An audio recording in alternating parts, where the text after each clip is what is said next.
Hello and welcome back to Guacamelee. I am Mark Robinson, part of Analog Stick, and in the last episode we went our merry way. We started this old and beautiful adventure, and now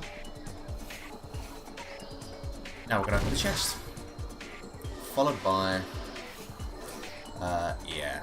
you might recognise this if you've played a Metroid game. We're going to be introduced to my favourite character in this game by far.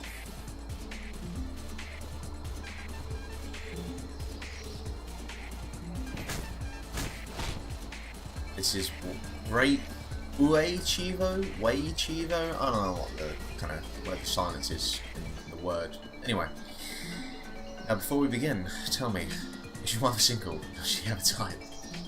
Does she like bad boys? Yeah. That's what we're working with here.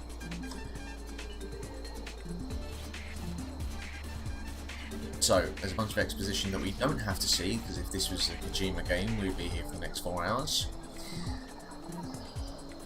Yeah, you're damn right, you can wait till then. Although my mother's an alcoholic, so I don't know if you want to deal with her. Anyway, Bruce Uppercut. For those who suffer from epileptic fits, you might want to look away right about now.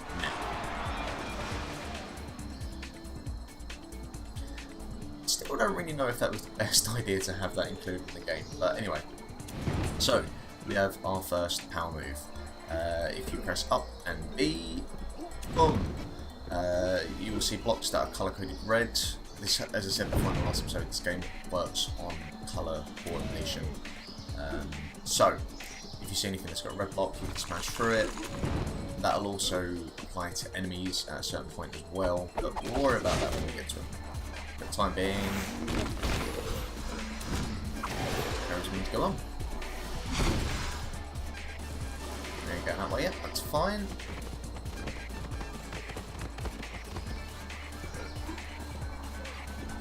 I'm not sure how I'm going to approach this game in terms of what order I do things in, secrets and stuff. Also in the top left screen you see we've got 2 yellow bars there. They are sort of your charge meter, if you will. So every time you use a power move, it takes one of those bars away. Obviously, as you can imagine, you can upgrade those as you go through the game, which is handy because you'll need them.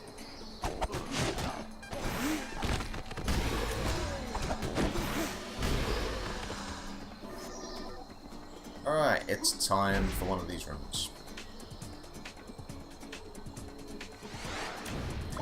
I really don't like these guys. Come on.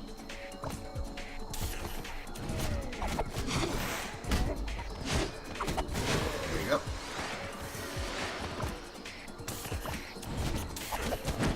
There are multiple ways of dealing with these kinds of enemies, but we don't quite have the moveset yet to deal with them, so this is how we're going to deal with it. Not very well at the moment.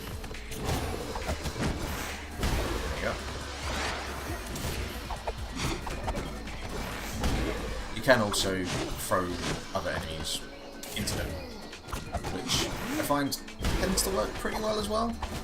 You'll find that it works. You just died, thank you. So for your reward, I didn't show it last time, you get a big old pinata. Sadly not a Viva pinata, but hey. Ah, you bastard. There you go.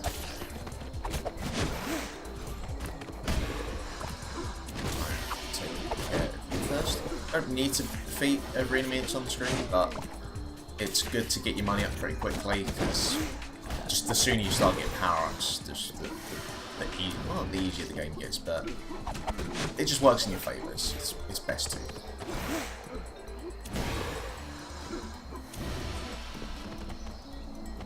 So I'll make a merry way.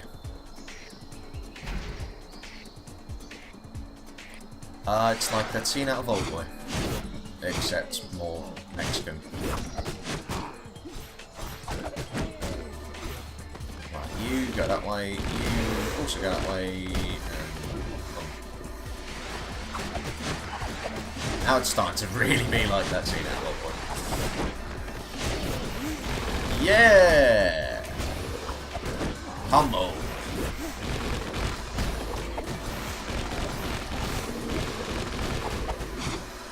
And that's why I love this game. Oh, this game is so happy. Santa Lucita. Or something. Luchita? Oh, I don't bloody know. We built this city on Guacamelee. I haven't seen the Steam achievement, so yeah, I enjoy that. Skeletons just come running through town carrying some girl. Hey caramba! Mamma mia! Blah blah blah. The little mist white. I've truly risen. I'm going to hide in the forest. It's safe there, right? I'm not too sure about that. Okay, so we're in kind of like a game references, as you can tell. We're kind of in a central hub, if you will, of the game. You can get to multiple locations from this environment, and there's a few things we're going to want to do. There's a couple of side quests. This gentleman has lost quite a few of these band members, so we'll find them. This is where we want to go first, though. Combo Chicken's gym. I'm Great Combo Chicken. Welcome to my dojo. If you expect to take on Kalaka, Kawaka, Kalaka. We'll go Kalaka. Probably wrong. Anyway, let's start with your basic 3-hit combo. Poncho. Poncho! There we go. Oh, he's angry. What's yes, you'll be paid once the demonstration is over. I don't know what that feels like. So, this is where you just get to do combos, and you get paid for it, and you know, you can't argue with that.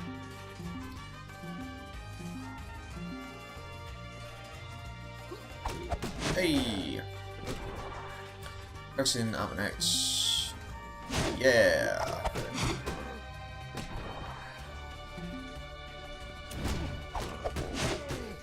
All basic stuff to start off with.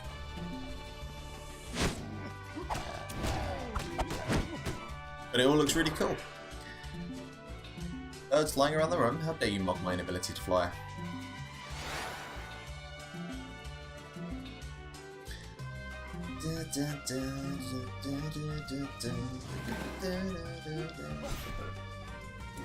Alright. While we're here, we might as well just get all of the stuff that we are currently able to do. Obviously, we can't do all of it because we haven't got all of the combo moves.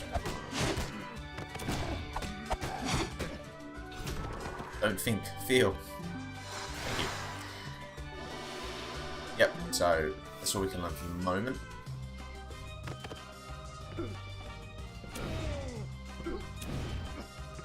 There's a save point. Actually, let's see what we can currently buy now. Alright, we've got quite a bit of money. We'll get stamina chunk. Always good. So that when we get, yeah, we'll get a third one. So as you can see, we now have an extra bar, which is always handy. And with just under 1,500 quid. I'm not really worried about COD mode yet, so let's get a health chunk. Can't argue that. Hooray! Cool. Let's see what's going on here. Getting yourself in impossible situations, really embarrassing your family. Cool, well we ain't getting that heart piece yet, but we can get that. Isabella's kitchen. I'm desperate. My kitchen is bare. I don't have the ingredients to make my speciality, like gran enchilada. If you could bring me some cheese, that would be wonderful. I'll work on it. We'll just start making our way towards the temple. That's right, little chicken. I'm just an inanimate object. No, you don't. What are you looking at? Well, let's be honest. Look at you. Sorry, this was an old neck head. If you want to know what the reference for that is, well, you can probably work it out. It's Spelunky, by the way. I think. What came first, Splunky or the egg? Anyway, Temple of Rain. This is where our first real challenge comes into play. And we will learn some new mechanics, and it'll be a grand old time. Whoa, whoa, whoa, hold up. Are you just going into the temple? I was in there, and trust me, don't want any part of that. Yeah, I think I can handle it. So, see this here? I bet you're wondering what it does. It does that. So we will be warping between 2 different dimensions, and boy does this game abuse might not be the right word, but maybe it is.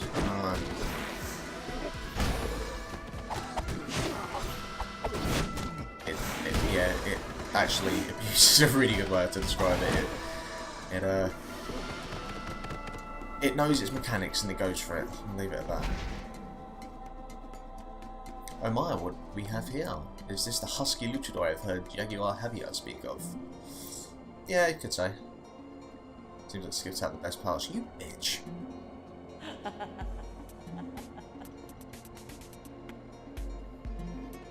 Maybe instead of trusting off them, you and I could have a bit of fun. I've got work to do. Bam.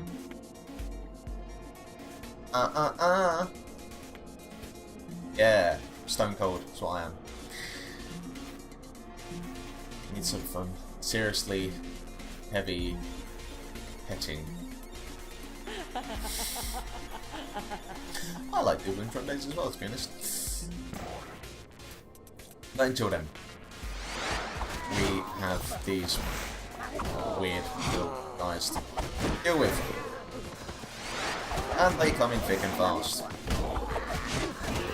And they're also really difficult to avoid if they charge up like that. So, these ones in particular, yeah, you want to try and do them as quickly as possible. Oh, especially when there's lots of them like this.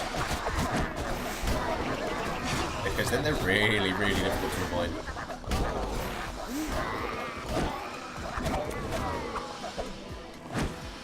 But nothing that our masked superhero, Luchador, can't handle. Up we go. So yeah, this gets pretty mental pretty quickly. It asks you to really be aware of what you're trying to accomplish and where you're going, and yeah. So, for example, you have rooms like this, which I don't think we're currently able to do anything. Let's say, just gonna try one thing. Not to do that. Then we'll come back. And as you can imagine, you can only use one power move during one round of a combo, or whatever way you want to think about it. So you can't uppercut multiple times in a row. Just it won't work.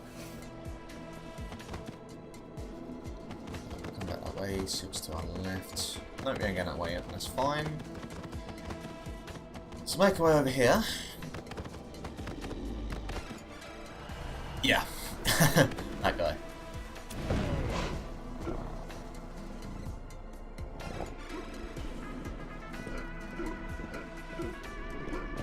As you can probably imagine, we'll be going up against him later on.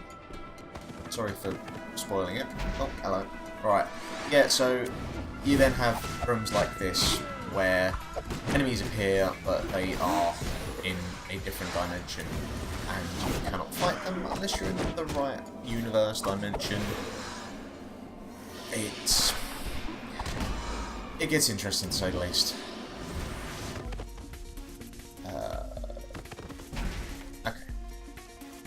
Fire attacks cannot be dodged, remember that.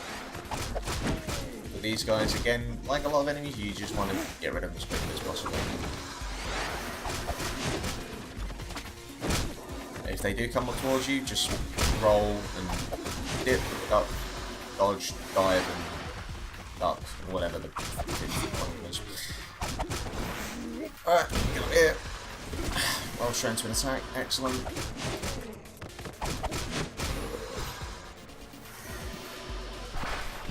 Much.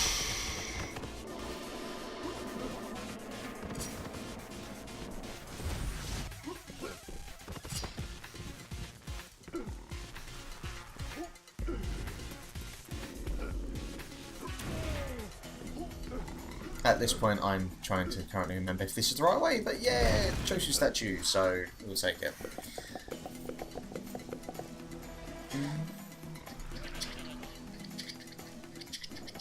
Dude, why you gotta break my precious Chozo statues? That was my perch, man! Oh, time to teach you a new move. I call this the goat jump. My friend someone called the sweet move a wall jump, but it didn't feel goaty enough. It's not even a pun or anything, but hey, whatever. So, boom, we can jump off walls. And thank fuck? That don't sound good. Jumping off of walls in this game is so much easier than it was in Super Metroid.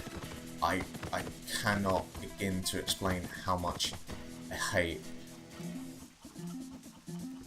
the wall jumping mechanics in Super Metroid. Once you've got it down, it's fine. But, oh man, did that take me a day and age to understand.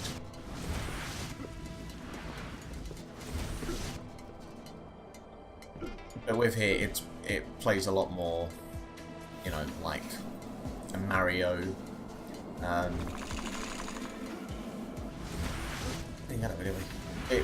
Oh no, we didn't. Yeah, it plays a lot more like a Mario kind of wall jump, which is good, because otherwise this game would drive me up the freaking wall, and it does at certain points, to be quite honest, anyway.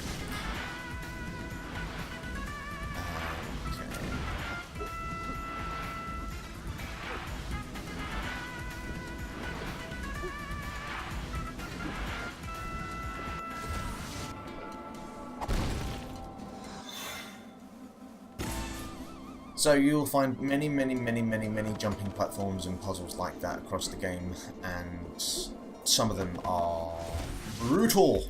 That one's a little bit more manageable.